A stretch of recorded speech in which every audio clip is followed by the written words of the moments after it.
রাত্রে ঘুমানোর আগে আমার হাজবেন্ড কিভাবে রূপচর্চা করে আর সেটা তার কতটা গুরুত্বপূর্ণ বিষয় সেটাই আজকে তোমাদের সাথে শেয়ার করব। তোমরা সম্পূর্ণ ভিডিওটা মন দিয়ে দেখবে প্লিজ। সবাইকে গুড মর্নিং। সকাল 6:30 ঘুম থেকে উঠেই চলে এসেছি কিচেনে, যেটা আমার কাজ, যেটা আমাদের সবার কাজ, তাই না? সোমবার যেহেতু খুব ব্যস্ততা, বাচ্চারা স্কুলে যাবে, হাজব্যান্ড অফিসে যাবে, আর আমি খুব ভালো আছি। আশা করি তোমরা সবাই খুব খুব ভালো আছো কি, তাই তো? বাচ্চাদের জন্য টিফিন বানাচ্ছি, চাউমিন বানাচ্ছি, আর দেখো গোবিন্দভোগ চালের ফেনা ভাত, বাটার আলু সেদ্ধ দিয়ে নুন দিয়ে গরম গরম দিয়ে দিয়েছি। ছেলে এখন খেয়ে স্কুলে যাবে।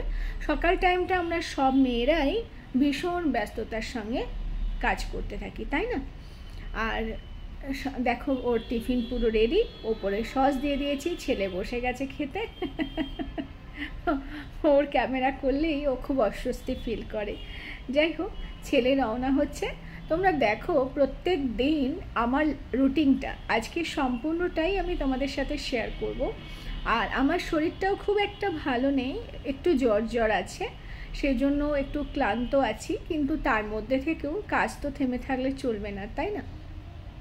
আর তোমাদের যেটা বললাম, ভিডিওর শেষটা খুব ইন্টারেস্টিং। তোমরা আশা করি সম্পূর্ণ ভিডিওটা খুব মন দিয়ে দেখবে। তোমাদের আজকে কিছু সিক্রেট আমি শেয়ার করব। আমার হাজব্যান্ড কিভাবে প্রত্যেক দিন রাত্রে নিজের রূপচর্চা করে, কিভাবে ফেসিয়াল করে, সবটা শেখাবো, সবটা দেখাবো তোমাদের। আর দেখো আমার মেয়েকেও ভাত মেখে দিয়েছি চামচ দিয়ে, ও একা একা খাচ্ছে।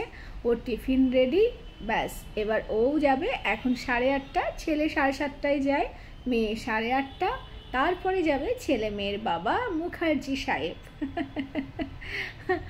আমরা সবাই খুব ব্যস্ত থাকি, বলো? তোমরা যারা ব্লগটা দেখছো তোমরাও সকাল থেকে এতটাই ব্যস্ত থাকো। সবাই আমাকে জানাবে, হ্যাঁ অবশ্যই। তোমাদের ভালো ভালো সুন্দর কমেন্ট আমি পাই, অনেক অনেক নতুন বন্ধুরা যারা আমাকে সুন্দর কমেন্ট করছো, আমার ভীষণ ভালো লাগছে। অবশ্যই লাইক কমেন্ট করবে, আর কোনো মতামত থাকলে আমাকে জানাবে। ওর বাবাই যাচ্ছে ওকে দিতে, গাড়িতে তুলে দিতে, নিচে গাড়ি এসে ওয়েট করছে। ওয়েদারটা খুব একটা ভালো নেই, হালকা মেঘলা, কখনো বৃষ্টি হচ্ছে কখনো বৃষ্টি হচ্ছে না। চলে এসছে মেয়ের গাড়ি, বললাম না মেয়ের গাড়ি নিচে ওয়েট করছে। ওকে তুলে দিয়ে তারপর আবার মুখার্জি এসে রেডি হবে। আর দেখো আমি, ও অফিস যাবে, লাঞ্চ দিয়ে দেবো। কি টিফিন বানাই ওর জন্য, কত রকমের সকালবেলা থেকে আমি রান্না করি জানো।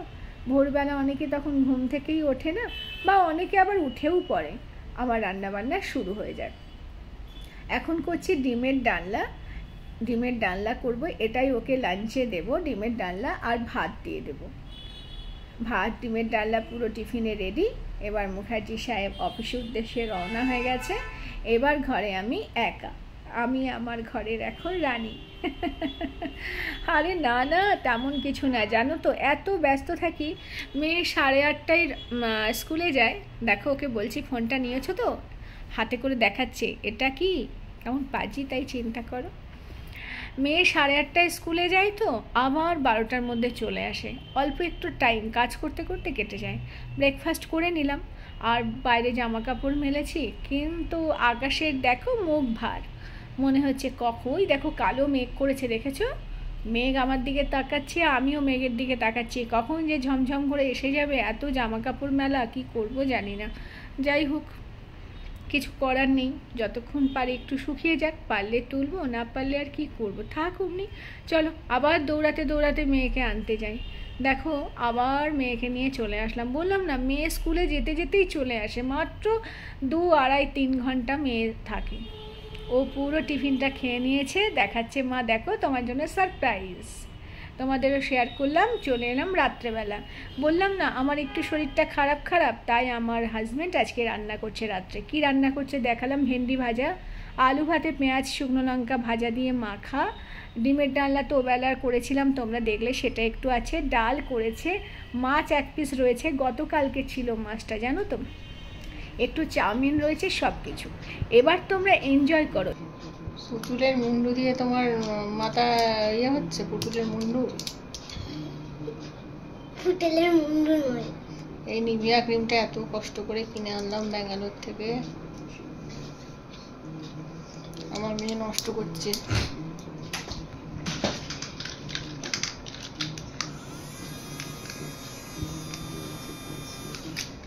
আমার সঙ্গে পার্লারে গিয়ে কি কাণ্ডটা হয়েছে, সব শিখে এসছে।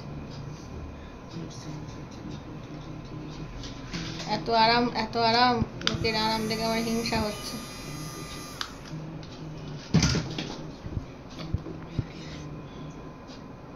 আইস ক্লোজ। না আইস ক্লোজ না, তাকাও। আইস ক্লোজ না, আইস ক্লোজ। বাবারে ফুটে গেল গো, তোমার চোখ গেল গো। দাঁড়াও না, তুমি বেশি বলতে কেন? এটা কি আইলাইনার পরানো হচ্ছে? তুই চুপ কর, আমি এখানে চোখে ড্রপ দিচ্ছি, কারণ এগুলো আমি নিচে করতে চাইছি। এইগুলো এই আইসের এইগুলো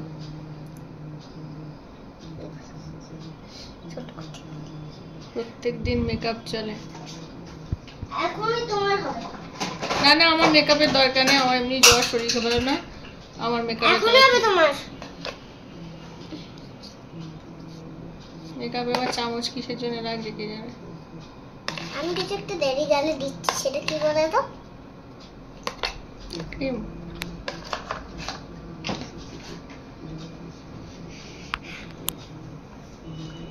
এখন কেটো না, শশার ফেসিয়াল করে দাও মা। তোমার মুখটা একটু বন্ধ করে রাখো। ওমা, তোমার জামাটা ভিজিয়ে ফেলেছো? ধুতে গিয়ে ওই যে জামাটা একটু ভেজা লাগছে। জামা ভিজলে জামা চেঞ্জ করো মা, না ঠান্ডা লেগে যাবে মা গো। আমি কখনো বর্ষাকাল, আমার হাঁটু টুটি ব্যথা করছে শোনা মা। তোমার তো দিনে ওই তাড়াতাড়ি করো, এত স্লো হলে 12 হয়? ঘন্টায় 12টা জামা কাপড় লাগে। ও আমার নিভিয়া ক্রিমটা 12 বেজে 13 চলে গেল। হ্যাঁ গো, এতটা নিভিয়া নষ্ট হচ্ছে, তুমি কিছু বলবে না? এগুলো সব লুকিয়ে ফেলতে হবে। নিভিয়াটা ইম্পর্টেন্ট না, ইম্পর্টেন্ট হচ্ছে মা কতটা কাজ করে আমার আরাম করে মেকআপ করিয়ে দিচ্ছে, সেটা ইম্পর্টেন্ট না মা? রাস্তায় একটু যাবো, গোবর আছে কিনা দেখে আসবো। গোবর কি বললে মা? গোবর আছে কিনা দেখে ভালো আসবো। ভালো করে ইয়ে করে দাও, কোথায় গোবর আছে রাস্তায় ভালো করে ইয়ে করে দাও। রাস্তায় কোথায় গোবর থাকবে? ওই যে কাউয়ের পটি। দাও তুমি মেকআপ করো, তুমি এদিকে ইয়ে করো, ধ্যান দাও। হ্যাঁ নাহলে কাস্টমার ভেঙে যাবে। হুম। রোজ রাতে মেকআপ চলে। এদিকে করো, এদিকটা। দেখো, হুম। বাবা। আরে লাগবে না, তোমার দাড়ি আছে, আমি কি করব? হুম, তোমার দাড়ি আছে না? আছে তো। তোমার ওই জন্যই লাগছে। তোমার দাড়িগুলো খাদকে কেটে ফেলে পুরো ছুড় করে দেবো। কি কেমন লাগলো? চলো টাটা।